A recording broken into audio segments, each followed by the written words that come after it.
Shalom à tous, shalom à toutes, que les Seigneurs vous bénissent. Bienvenue dans votre mission, le temps de la parole avec la grande dame Veritas Mbouki. Nous sommes dans votre studio à ciel vert. Je bénis le Seigneur pour sa fidélité et pour son amour parce qu'il est bon. Je remercie le Seigneur pour la vie d'un serviteur de Dieu qui est parmi nous. Boye Billet, ça fait longtemps. Mais le lobby, il va répondre à notre invitation. Na mona qui est habité au fond il y a un studio na biso au lobby la biso et je pense que bozo ba réponse na bino. Ça fait longtemps qu'il est plus ici en Europe, mais il est revenu pour un moment, il va retourner au Congo et je pense que pour répondre à quelques questions tous avez que tout na pour la ni na longue Congo, pour la ni na longue France à quel na Congo à quel ko aménager na Congo. To lo basu par rapport à carrière na yé musicale bien sûr et pour la mission aussi que le Seigneur lui a confiée, la pastorale. Je pense que à Koyano la Bisso vous allez scotcher sur le descendant YouTube et en même temps sur un ciel ouvert chaîne chrétienne et pour suivre cette mission. Donc on peut c'est une beauté tout de suite. Beauté papa. Beauté la grande dame.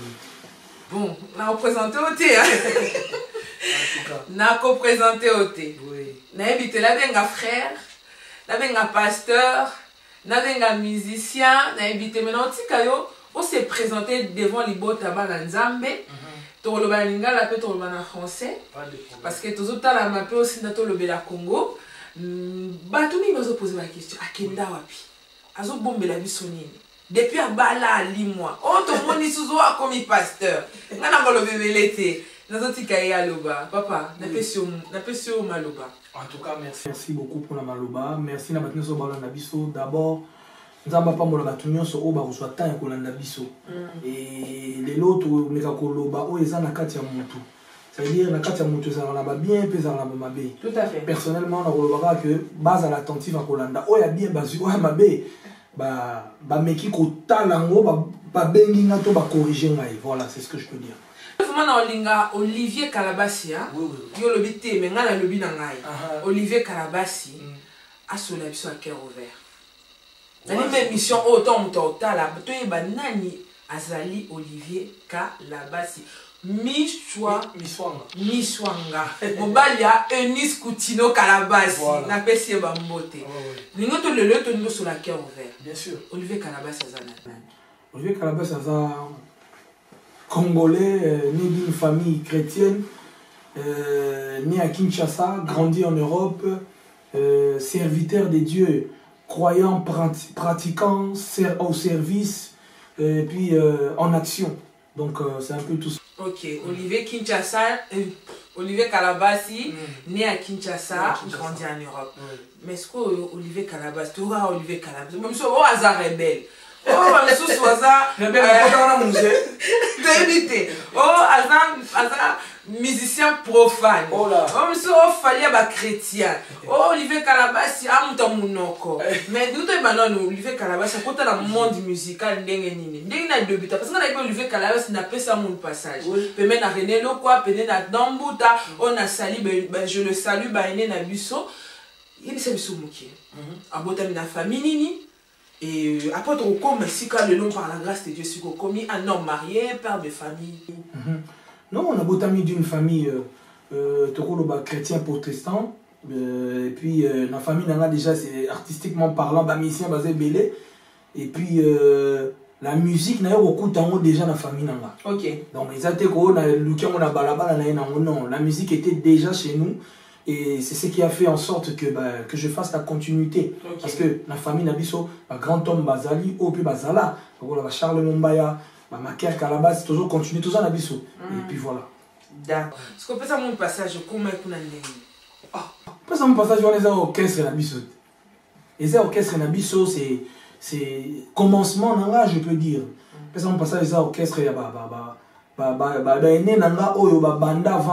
René Lokwa déjà c'est lui mon professeur. Tu vois comme moi prof en étant tout petit, prof. René Lokwa c'est mon professeur. Puis ça mon passage et Zara na kin.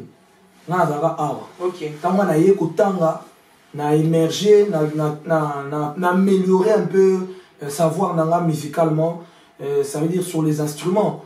Et ça fait que tant bango ba yé à partir à Italie déjà tant ba komaki ba autant la so ba concert on a beta déjà na ba frère Matou na beta ba artiste belé ba série on a Zaki guitariste. Oui, Zaki bassiste. OK. Voilà, ba concert on a so ba yé qui sont bassiste. Tant ba zota là, ba on ba beta que Zaki ngai ba so to komi na Paris il faut que frère oya beta la biso. Nzo ngane ngape ndeko na bango. Et lorsque ba yé ba lookinga tant na yaki boye na kute de ba balisi bazali so 4 wana. Na yeka na fani na otala kaka boye tango ba pesi nga na beta ka nzembo moko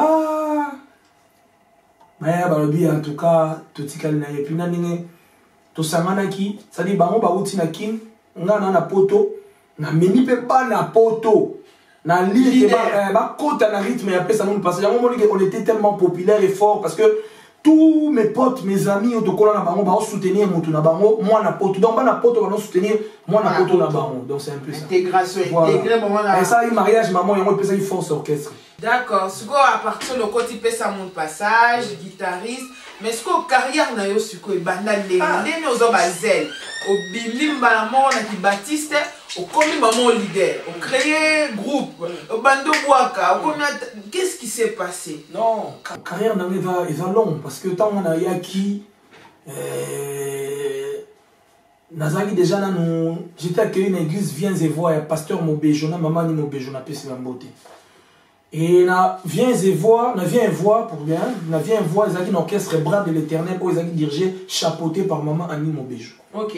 Ba vie Goli, ba Zalaki wana, ba vie Maker, ba vie Paul K, na rota ba combo, ba Jojo, donc on a tant à terre vraiment na la tête ba msoussouté donc ba Zalaki vraiment ébélé. Ça fait que j'étais le tout petit qui est venu de l'Afrique mais na Zalaki na mon talent na ngana ba idéa ko beta drum na percussion. Mais ozoya malé mais et ça laisse que jour mon baba sali ka ire muta munda ki retard na simba munda na kilt et les là pena munda babia à partir de l'eau banobe est-ce que munda na orchestre c'est comme ça que j'ai commencé munda na comme drummer balbom banze mebele pe la bras de l'Éternel na beta na ba tourmi ya maman ni Mobejo drummer bassiste chanteur chanteur leader encadreur et puis aujourd'hui ce que je suis. Oh gloire à Dieu, devenir nombreux Seigneur pour cette carrière là. Donc après Nzamba Sungi comme leader au créé orchestre au groupe na kombo ya El Betel yo kambuya premier album ezaki Pelisa Munda ko le belabiso un peu titre ane botamande nini. Comment tu as recruté Batou? Deni Batou, ils ont cru en toi. Comment les gens ont cru en toi? Babito Landapé, Olivier. Maman, la vérité, c'est ça qui facilite. Parce que dans le grand orchestre, Prince de la Paix. Dans Prince de la Paix, j'étais parmi ma leader, ma tête. Parce que j'étais l'artiste phare dans l'orchestre. So, bota la réunion, bota la partie, bon, on a Olivier, bon, on a Barreta, donc ça a été un peu. Voilà, je faisais partie des têtes. On a zappé pour sentir que Olivier Sazati. Ça fait que Dieu a permis à ce que je puisse quitter. Tout ça va battre tout moi de compréhension. En vrai, on ne doit pas avoir des polémiques inutiles. On a salé ma belle. Bon, il n'y avait pas seulement le mal, il y avait aussi le bien. Mais c'est Dieu qui a permis en sorte que quand j'ai quitté Prince de la Paix, il fallait se émerger. Mais porte tout quand même OK. Oui, porte tout quand même parce que le bac ouvert. Oui, porte tout quand même qui pasteur pena pasteur tout yoka ni na bête en église na bangote parce que na longwe Prince de la Paix. Oh, na salle orchestre ba jeune non mais mon pépé wenge, c'est ce qui s'est disé. Wana neni 2002. Parce que toi en 2021. Dieu bon. 20 ans après. Voilà, 20 ans après. 2002-2021. Ma pasteur a fait une réunion que Olivier ne doit pas se produire dans l'église Moroboé. Tout le monde était d'accord. Dans une humiliation Moroboé, dans la erreur, dans une erreur. Mariage moi ezalaka dans l'église wana tozalaka kala. Ba bengi singa na obeta na esko na LBT. Obi biso boye na mpe pasika boza na style oyo ba na ngote. Ba mona biso kaka mais toi très fort musicalement parce que tozo ki obi LBT na zwa ta ko bâtir ngo spirituellement nazolo baba bazala nga bayebi bako beta masolo to banda ko kota ba retraite ba prière spirituellement musicalement et donc c'est na vanisa dia on pena na non o balbala le vrai rock pena tu es sur une église to beta na mariage ouais prince de la paix c'est sur beta bisoto yi au prince de la paix ça quoi ils allaient qui est bon ba beta nani nyataka na podium mais passer en tu joueras pas dans mon église devant Batutu oh parce que quand on a vivant les théâtres ok tu joueras pas dans mon église obi na yoka soni moko ba bandi obondele bato ba yebinga no mutika habiter beta ati nakita tokenda quelle humiliation. Quand yo mati, donc yo na prince de la paix ton olongo c'est qui moi guerre moi frère. C'est moi bon grand guerre te mec moi frère. Ça veut dire dans quel sens? À venir à Mutuka nzambe mutayibaka. C'est-à-dire ngai moko sorry pour ce qui c'est. Ngai moko na je vais battre ce que je vais être. Eux aussi savent pas ce que je vais devenir. Mais avantage c'est que pas na bon parce que bon parce qu'il a un avantage que tout ça qui est à combo sur la place pour bêti alléluia alléluia et aussi mba bobele yo ouais et go cartonné mais ngai nazata na nzembute na référence te no banda nini omoni c'est un peu ouais si quand on va le mino olongo na podium okinde na kita mama na ka soni na zonga na ndako boye na kiti mutu na se na si ko ba mission na lui bon o eza parmi ba force ba pesi biso qu'est-ce qu'on a fait on s'est pas rébellé on n'a pas fait des polémiques. À l'époque, on avait polémique, tout ça, polémique, mais maman, tu travaillais dans le travail que David a fait dans la brousse. C'est le travail que Frère Olivier a fait. J'ai travaillé en silence. Je n'ai pas répétition, le roi, concert. Je répétition, je n'ai plein. Bato ba noye ba oye biso ba jeune hein donc na yino mpepé mo boye do na nzela na ngaso o kwea donc à partir de cette humiliation là pesa qui au fort travail guitare na nga na somba ibanaise ya suka on va beta pesa pena kena na teka mo na cash converter pour na zo mbongo na futa ba répétition na teka guitare na ngai na ok teka mo na olela mais si nzambe ko za sacrifice dans salle sans partenaire sans qui que ce soit tu danses na bandé ko travail na obeta ka ba répétition kaka répétition, mais ma répétition maintenant c'est la foule, sur quotidien. Mais comment tu as fait pour attirer la jeunesse? Stratégiquement, ça veut dire j'avais ce que les autres n'avaient pas.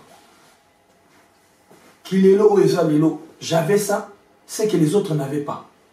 C'est-à-dire, maintenant bête ma scène, maintenant bête ma musique, mais parce qu'il faut manette, on a une chorégraphie.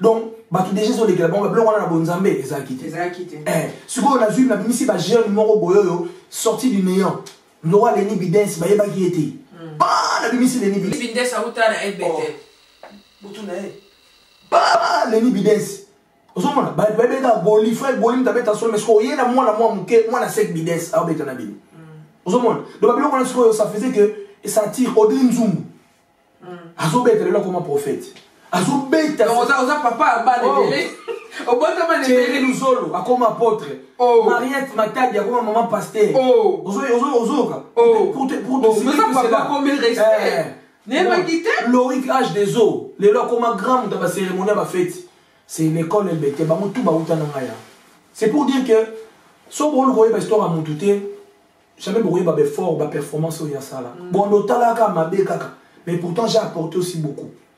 Ça fait que ce qu'on peut faire, et je me suis forcé sur ça. Travail, ce qu'on erreur, et ça la mara, et ça la mara. Tout sur la cave ouverte, erreur et ça la mara. C'est pas un problème. Ah, t'es bon, mais attends. Leader Francis Lola, pasta. Abengangana frère Blaise Manzambi. Oh, tout ça, événement, on a laissé Denis les saboter, il faut bête la première partie. Je sais mon papa, leader pastoral, pasteur, Francis Lola. Pasteur Francis. Parce que on a frère Blaise. Bah bien on a bête na LC. Bon bien erreur poignée. Erreur parce que j'étais dans la bourse, personne ne me calculait. Bah ça l'erreur m'a fait une opportunité na bête na séminaire. Et c'est erreur. C'est là que tout a commencé.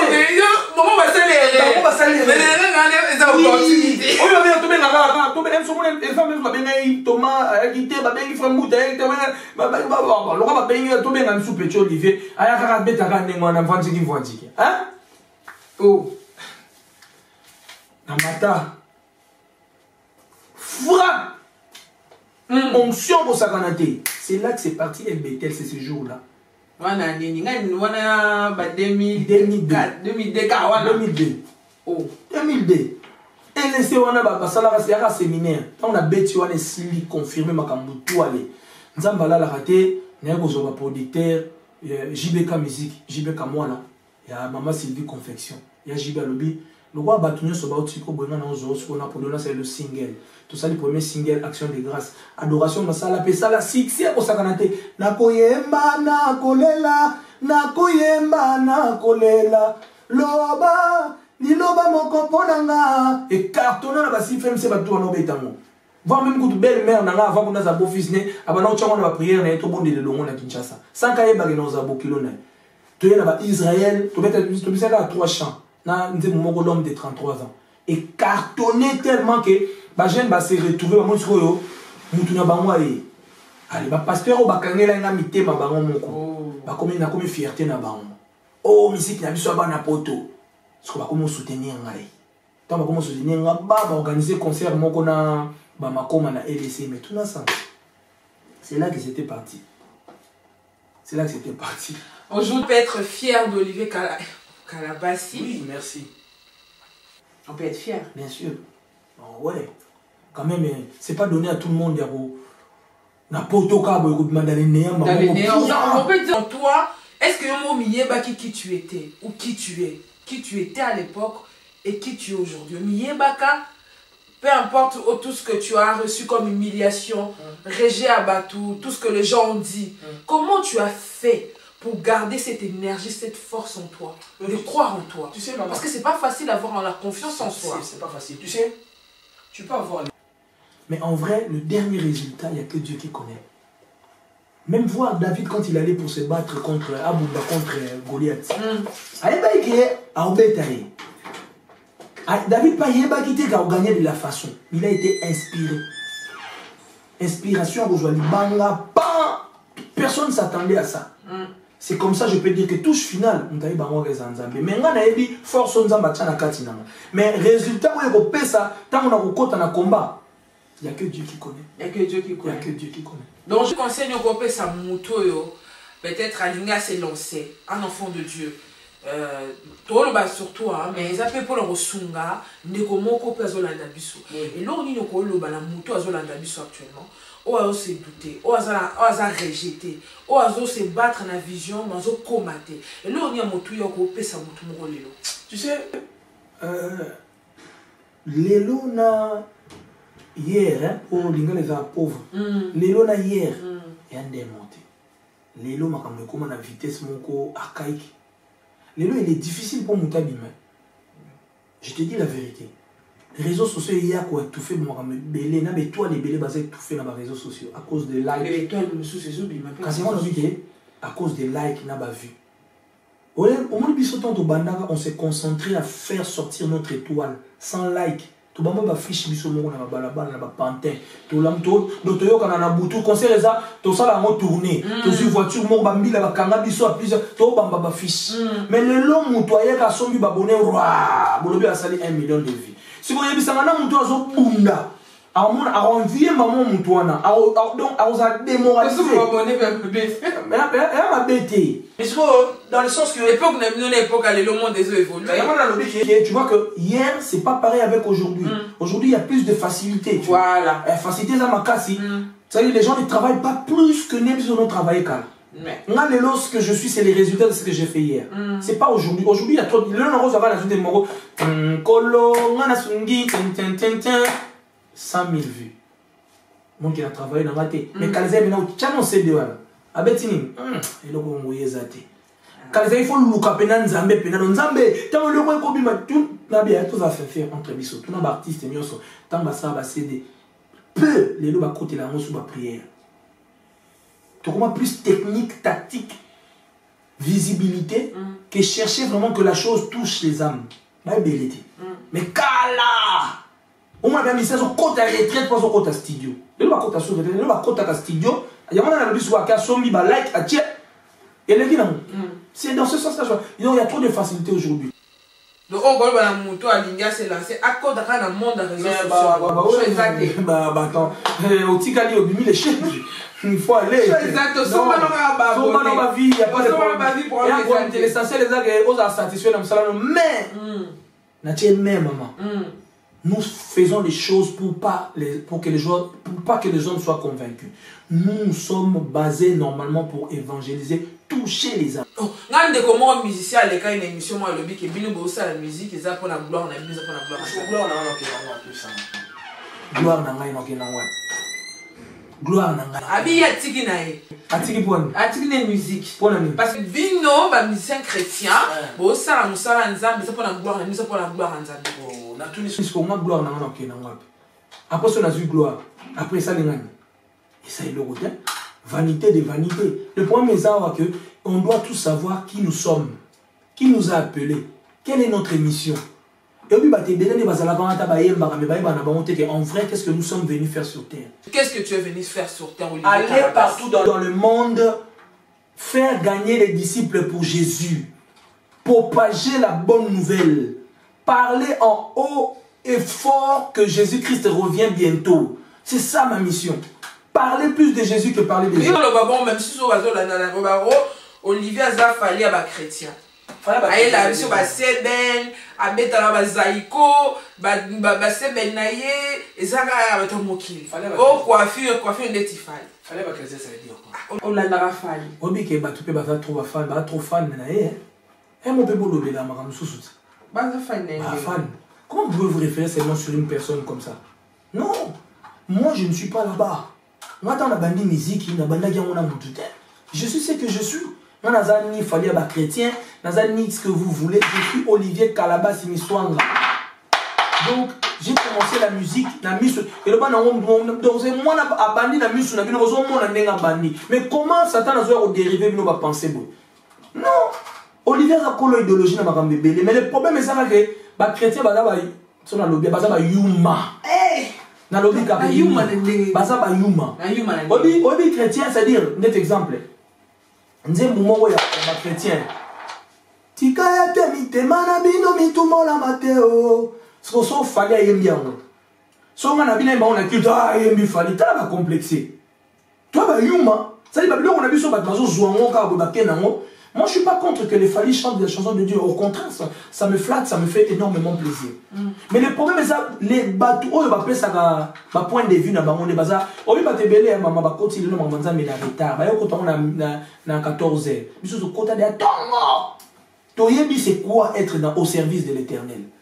Mais les loso ba mona yo ole ba kumisa nzambe ba komi ko jouer référence. Non, laissez Fali avec sa famille et son travail là-bas. Moi na rotiko na donc tous les jours maman na vandi ka bona vu téléphone na ngana tala Fali pour nani babi ba rumba no betaka il avait Fali dans sa c'est ben les Fali et reflecteur royaume ça eza ma manzambe on a surtout ça ma kamango lelo Fali dans sa rumba avant Fali beta vous mais ça va déjà et bon et là on dit no Fali à ça là c'est quoi? Vous voyez, je suis même parmi les musiciens à qui parlent de la musique qu'on a dit. Et déjà, moi, je suis plus écouté la musique de l'extérieur que ma musique qui n'a pas son mot. Déjà. Bateau, les réseaux sociaux, très rare la musique congolaise. C'est un peu ça. Il ne faut pas tous se référer. Avant, Fali, il y avait les Vox Day, il y avait les Mombaya. Moto a koki kobi kapona kwangate. Kasina maloba nyoso ya nzambe. Et suka na rumba. Olobani. Pour la ligne tozomi yeba te. Tala, tomi yeba. Maman, tomi yeba. So tomi yebi. Nous sommes appelés à dominer. Ça veut dire, nous ne cherchons pas la victoire. Mais nous marchons avec la victoire. Nous la confirmons. Alors tous arrêtez le roi, tout le monde bah on peut s'habiller sur le besoin. Trophée n'a bien eu un mot. Ils ont pas le trophée. Toi va coloniser. Donc pour le bateau va le baha Olivier Calabas ça met yo pour na yo eza inspiration na yo selon les saintes. Je joue de la musique congolaise. Rumba Sebene, Aguaya, Odemba, Rumba cassé 7 fois. Je joue de la musique congolaise.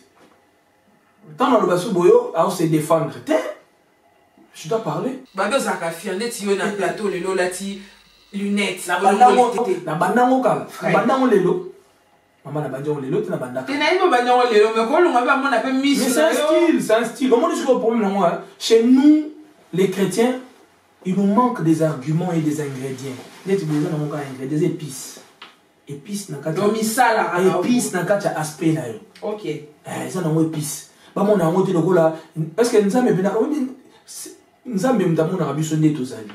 Mais ils ont le casque au monde. Mais ils ont un so talina maman aux yeux. Lorsque ma critique quand c'est le belagolo. Les chiens boivent, la caravane avance. J'avance moi. Je suis pas là-bas. Ah, je suis pas. Donc ma critique à bas. Balo. La preuve en est. T'as ma critique mais on passe comme ça là.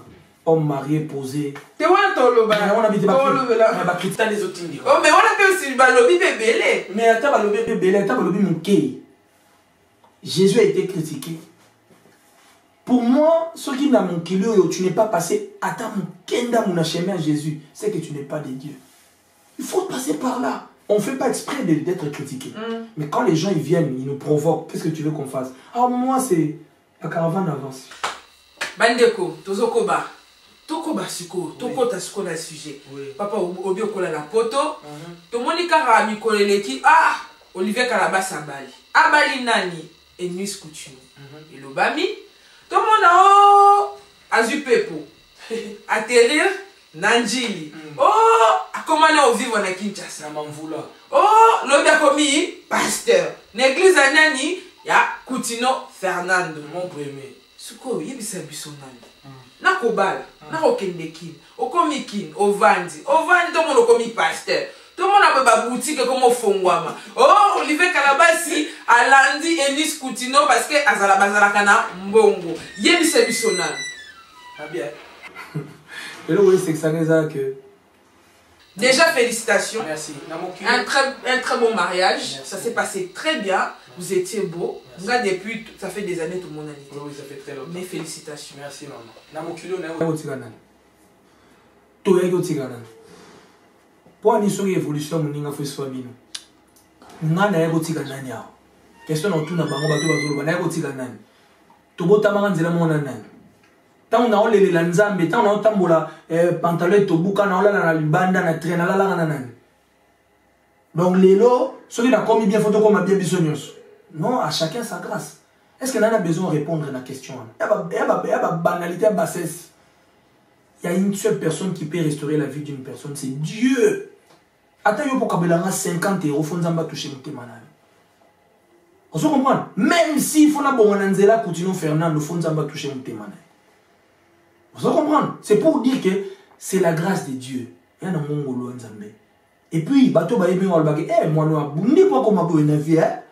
Oui, je suis un homme à féliciter, pas un homme à critiquer. Na ngotika nani? Question nos autres na ngotika nani? Na ngotika mututé. Tout betaka maboko bentela Yesu maboko lelele tantan tantan et soir. Voilà. Mamosa maloba. Parce que on a un mission qui est aux agnes poto. On comprendre. Après l'Ibala, il est cas qui a Paris et du jour au lendemain comme Naki. Tout le monde est Nzambazo Sunga. Mais tu peux pas le bac non. Basimi balela qui tout le temps sur la cœur ouvert. Balela qui parce que monsieur basé ba espéra qui deni ni quand du coup au bimi c'est Nuis Coutinho. Oui. Oui. Bana mo balela pourquoi na tina mo balela. Promettez ma balade. Jamais promis à qui que ce soit normal. Nga pour tout basi banoki manga. Oui. Banoki ma oh ça mon boulot réputation ba bambanga de. Ba bambanga réputation dirait comme donc moto ba bambanga les couleurs na Jésus na droite on les avanga. Réputation ba bambanga. Souvent on aime sur le ngobala. Non. Yé au moins aime sur moi ça dit mais on va déconner. Non lui il est pas sérieux. On irait à Zara na ngata non ça makamba pas sérieux. Vous comprenez? Si ko léon na bali ba la poigne. Non. Et Nice m'a accepté là où beaucoup de personnes n'ont pas voulu. Il y avait trop d'hypocrites. Mais hypocrisie, c'est ça qui m'a cassé. Si vous comprendre que Nazar Mbal, non. Après, je ne règle pas les comptes. Hein. Mais je dis, vous avez un cœur ouvert. Je suis du bon de nous, mais Nazar le roi, moi, mon équateur, mon bob. C'est dans le barnanga rappelé. C'est un peu ça. Dans bon, ma famille continue. Ah bien. Ah, maman, tu continue. Et quand tu dis qu'on va te baloba, tu vas le comme tu es toujours le cœur ouvert. Babio Nice ndeni okamba moko olongwe poto okomi kuna mais là bien nabotama na Kinshasa mais maman je dois rentrer dans mon pays ngana ya kutanga classe na ye na tangi classe na ye koline mondela vandaka na sali makambo nanga nazo même si c'était pas avec Nice Coutinho j'allais bateau ba vanda nanga ba biso que lui pour ça na vanda na Congo ça date pas d'aujourd'hui Ce que tu as dit, moi, si mon boyo, tu as la même ambition. Qu'est-ce qu'on fait? Tu as dit, bagage, tu as dit, tu Makamba Rolanda, oh, mbongo, quoi que ce soit, non. Mutabonga na mutua, mutute, je vous dis. Aebisio, maman, poyo kabelanga. Faut nzamba toucher mutema na. La vie sentimentale d'un artiste, c'est pas toujours facile. Hein. Ouais, c'est pas facile. Aujourd'hui, comment on va ouvrir une petite parenthèse. Je serai un peu curieuse. Oui. Et je pense aussi les gens qui me suivent sont aussi curieux. La vie sentimentale d'un artiste, c'est pas toujours facile. Comment ta chère épouse, Eunice Coutinho Kalabassi, a pu séduire ton cœur? Bon, ma femme, que j'aime beaucoup, elle a su à être ce que beaucoup n'ont pas pu être. Ok. Ouais. C'est-à-dire, en peu de temps, elle a eu à se surpasser. On a l'oublié, hein. Elle Moropé et Landaka. Hein? Quand tu vois sa maman, tu vois la fille identique. C'est-à-dire, ma femme, c'est vraiment une femme. C'est pas seulement une femme car bon monde boyache mascarate. Comme la Bible dit, c'est lui qui trouve une femme, trouve le bonheur au saganate. Bonheur au saganate. Wow. On est lié au nanani. Bonheur. Je comprends. Ma femme, elle a cette maturité là. On dit. On est papa là, on a des équilibres. Au contraire. Ça fait 2 ans déjà, 3 ans? 3 ans. Ma femme, elle est tellement mature. Elle sait se comporter avec une personnalité. Chose que beaucoup n'ont pas eu cette expérience-là. Mais c'est la fille d'une personnalité. Voilà, c'est comme il fallait qu'on ait la personnalité pour la personnalité. Sur les places, il y a un accord et ça, moi, la présidente de la République, mon ministre de l'Agriculture, ministre de... C'est normal parce que ça a besoin que l'on qui t'a trop batté. Et ça, on a bêté. Les longs gars, ils ont papa, moi, Olivier Kalabas, moi, on paye. C'est comme ça. C'est comme ça. Bisso na bisso le pasteur Moïse Mbé. Donc, elle a su conquérir ton cœur. Aujourd'hui, tu es un homme heureux. Oui. Dans ton mariage. Oui. Alors, il y a toujours de hauts et des bas. Bien sûr, mais le mariage, c'est le tout, hein, maman. Les mariages, et puisque ce qui me fait rire, c'est que bisso te surpasse à moi. Les mariages, c'est connaître une personne en tout. Dans toute intimité, dans tout. Maintenant, tu sais à qui tu as affaire. Et ce moment où vous vendez, c'est que c'est bon. Gloire à Dieu. Nous souhaitons beaucoup de bonheur. Merci beaucoup. Tozo Koba, Tozo chuté na fin émission à Bisso, Tozo le bela maintenant aujourd'hui, au cours de la Bisso, tout le monde aime ma photo béni. Comme pasteur. Oui, je suis pasteur. Au cours de la Bisso, il est quand même des maman. Et nous, quand on a photo, c'est décomplexé. En étant déjà au service, je suis déjà serviteur de Dieu. Donc, les gens ont besoin de me beaucoup pour comme un pasteur. Vous comprenez? Parce que, quelque part, ça fait combien de temps que je suis dans l'œuvre de Dieu? Vous faites comme pasteur, le lobby va musicien, nous sommes au monde, au long de la statue à chantre, au commis pasteur. Est-ce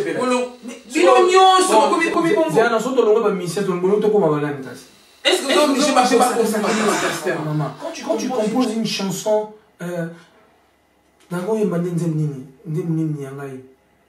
Dis-moi, Yemba, l'album n'a aucun lien. C'est une très belle chanson. Yozali, voilà. Yozali, Natangi na Biblia, Yokangola ki petero na boloko. C'est un message. Biso to te agana banzembo. C'est quoi différence? Ah, merci Saint-Esprit. Au moins, il faut comprendre que la différence na biso na ba musicien professionnel. On a les léser, on dit que profane, c'est un peu agressif. La différence na biso c'est que bango ba aime la chérie. Mais biso tu aimes la banzambe nanzembo nanga il faut vérité ça se retrouve à retrouver ma thé à retrouver message pour aider à s'en sortir. Mais une chanson c'est déjà une prédication donc to banda côté déjà nanzembo donc surtout comme côté à sans musique et comment déranger bino. Donc chez les Congolais il faut pas la complexe là il y a titre pasteur on dirait comme président de la République. Un pasteur c'est comme tout le monde. Un pasteur, c'est comme un artiste, c'est un responsable. On est autorité spirituelle, mon robot. La musique, il commet des amours en encadre. Les gens sont dans un concert sans complexe, c'est-à-dire, dans un concert, combien de personnes bakouya? Bakouya peut 1000, bakouya peut 500. C'est-à-dire, Nassou, mais quand même déjà battu. Bon, si vous avez lobby Olivier comme pasteur, ça doit déranger qui? Et pourquoi? Il fallait qu'on m'appelle un pasteur. Il fallait comme un ami. Votre carrière, la statue à musicien. Après. Parce que maintenant c'est beaucoup plus pasteur. Ma belle, parce que il y a une génération qui s'en va, il y a une génération qui arrive. Mabeza, nous sommes des évangélistes de la dernière carte. Oh, la prophétie avait dit que au dernier jour, j'enverrai mon esprit sur toute chair. Vos fils et vos filles prophétiseront. C'est cette prophétie-là que nous sommes en train de subir. Mais les gens ne veulent pas comprendre. Quand la Bible dit prophétie, ne veut pas dire seulement que tout le monde va commencer. Serre, non. La prophétie, c'est ça. La parole de Dieu. Oui, la parole de Dieu, par excellence. Amen. C'est que les gens doivent comprendre. C'est tout. Ne soyez pas comme le roi Sidi mon tabou. Et comme le roi là. Et le roi, non. Être pasteur ne veut pas dire que je dois marcher sur vos têtes. Être pasteur, c'est encore la supériorité, donc une responsabilité encore de plus pour que je dois avoir une très très bonne marche. Je dois vraiment me contrôler parce que j'ai les âmes qui sont derrière. Dans ce ministère pastoral, comme nous bénissons le Seigneur, nous continuer l'église armée de victoire, où nous penser aussi lobby vision. Tu sais, dans mon ADN, hein, il n'y a pas le sang de la trahison. Donc, couple Coutinho, on restera à la main ma père spirituel. Oui, on restera à la donc, your beau-père, père spirituel. Oui. En fait, tu vois, dans moi, non. Vous êtes béni, hein. Il n'y a pas l'ADN de la trahison. Je ne serai pas là, je viens. Pour que le sala et l'eau sous c'est-à-dire, Bokilo, il y a Archibishop Coutinho Fernando, à une église née, l'olé qui t'a l'élo, armée des victoires. Il y a moi des accords. Pourquoi pas faire seulement la continuité? C'est vaste. Archevêque Coutinho Fernando, à beau-père, en même temps sa père spirituel. Ouais, papa Archi. Et en même temps, à coach pour. Oui, c'est la mouta soutenir la musique, la papa Archi, Azate. Vous comprenez? Parce qu'il voit en moi la chose. Et puis moi, ça me fait plaisir que j'ai un beau-père qui me soutient. Vous comprenez? Nous sommes pas au la fierté. Papa Archi, vraiment, c'est. Donc, Bokilo n'est pas en excellence. Si vous voyez ça, pourquoi on ne doit pas faire la continuité? On l'église de ça, mais les points de ça l'église, soyez armés de victoire, va passer un espace. Natei, soyez pas passer un espace. N'a pas d'idée. Maintenant, ça n'a idée qu'il faut un long regard que ça n'a pas de la continue. Dans l'armée de victoire, soyez pas bon robot et natei, Nzambe comme taroy ba na wana ka obéissant. Ok. Na moi qui me colle l'équipe à polémique, moro ba bengi sarangate.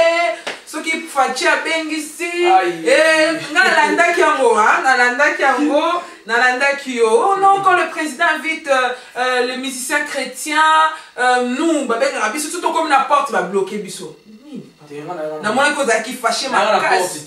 Na moi que ça qui fâché, ça qui m'a monté. Au tout le bango vous ça qui vraiment fâché. Fâché. Au salon ba live Instagram, lobeli yango ngai na kotanga na ba kombote. Mais ça reste comme moto na. Ni les kaki. Non. Oui, c'est-à-dire il y a un proverbe qui dit en lingala soromoni ndoki belela. Koyoka sonya kuganga te soyo ki pasi. Pour que matape au salon au camion au BP salopé fait sous secondaire dans l'avenir. Là comment on a attitude me remet au lécawana entre nous les artistes, entre nous les frères, et ça qui est vraiment injustice à ma casse. Et c'est pour ça j'en ai en parlé légèrement, hein, sans déborder, sans manquer de respect à qui que ce soit. Moi, Indembo moi bimaki na iTunes, na lingisu Indembo ane bimate. Nende kuna biso Michel Bakila. Bobongi ça. Bana papa moko. Voilà mtu nangai. Toboma. Na moni pasteur atiela si. Na tiela si. Dans ton lobela te to kangala biso ka. Voilà bina mtu nangai. Wana Michel c'est mon frère.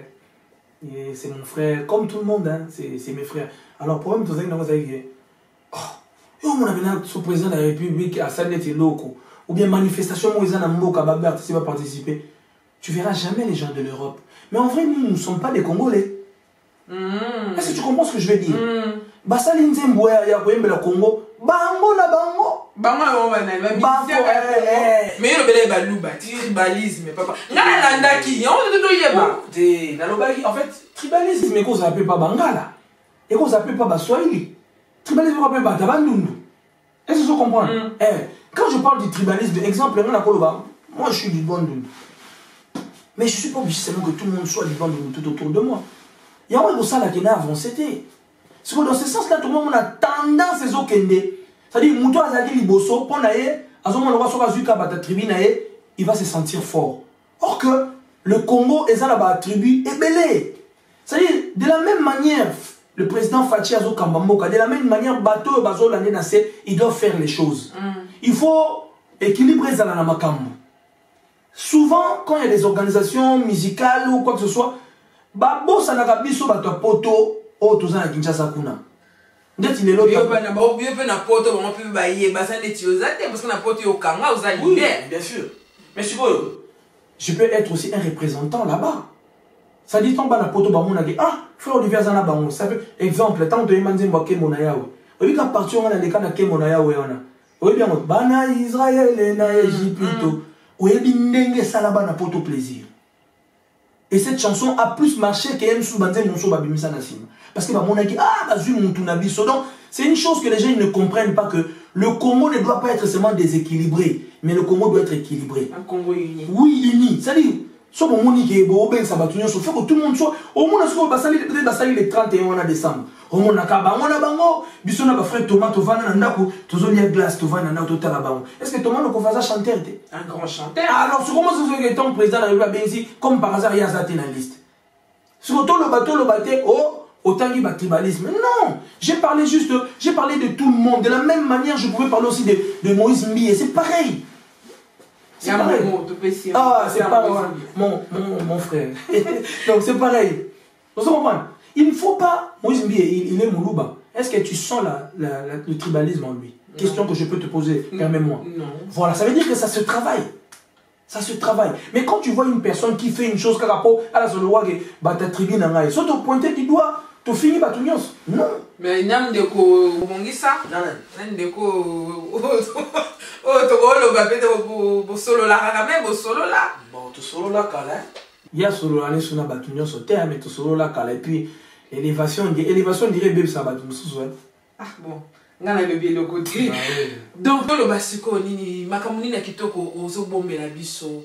Tolobi presque nyonso na je pense que tozang c'est le côté.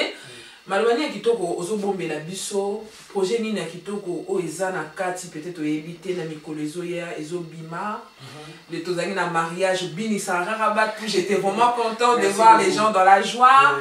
Et nous espérons encore voir des grandes choses. Qu'est-ce que tu nous prépares? Ozo lambani nzungu ezo toka to ezo toka toka toyoka solo to toyoka te solo ya clinique.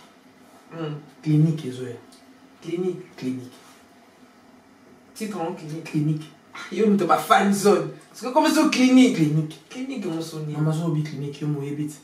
Ya place où muto zone ngaya besoin soin. C'est comme une action pastorale. Clinique. Il y a avec beaucoup d'amour. Album ou single? Single, il y a un moment où album est Ebenezer, ils ont déjà sur téléchargement. Ok.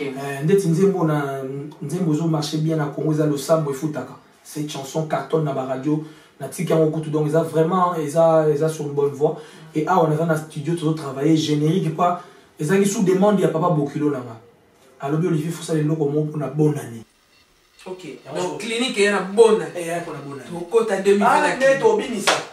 Donc bon, vous aurez rien envié dans la musique à Libanda. Le clip est tourné en Europe parce que le locoma, c'est ça met déséquilibre un peu.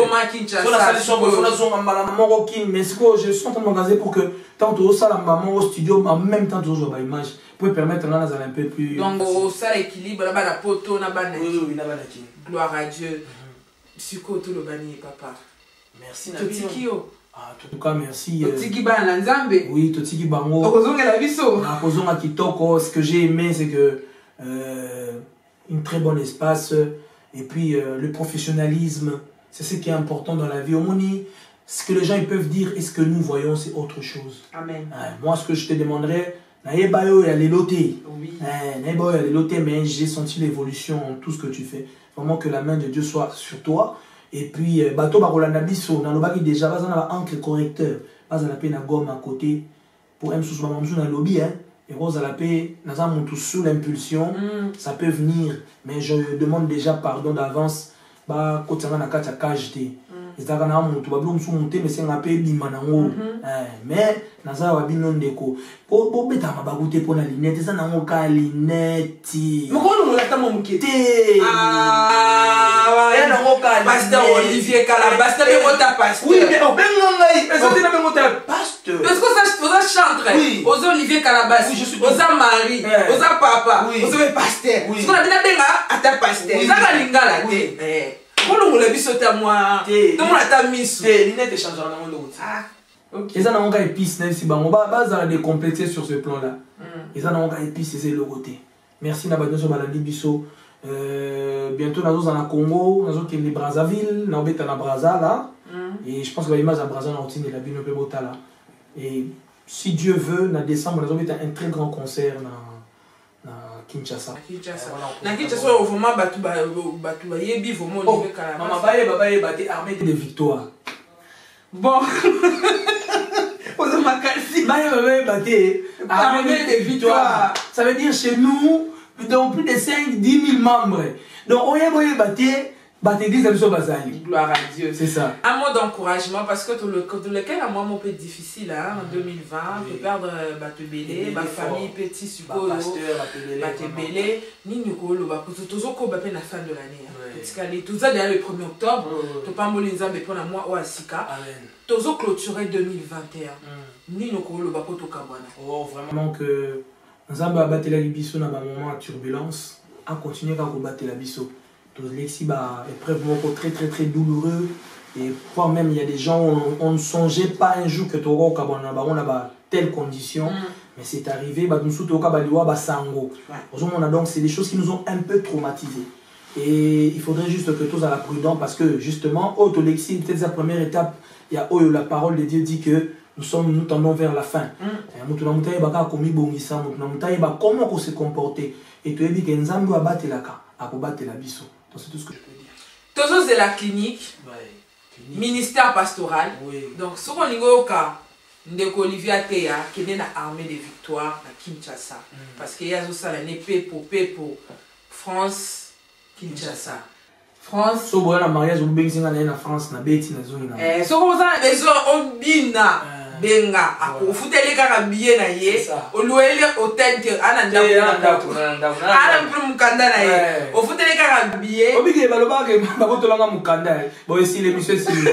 Baboto langa mukanda. Babio mukanda Sili langa ah t'es congolais, t'es monsieur Sili. On ne demande que diminuer nos polémiques.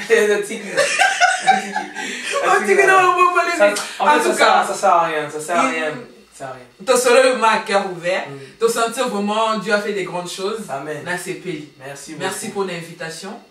J'espère te revoir prochainement sur notre plateau. Vraiment, oui. Bandeko, Kolo Apambolabino, on a passé un très bon moment avec le pasteur Olivier Calabas. Il nous a parlé à cœur ouvert. Ce qu'a petit si bien mabakou, ndenge moi lobby, bozo encre correcteur nagom bo effacer. Azamutu.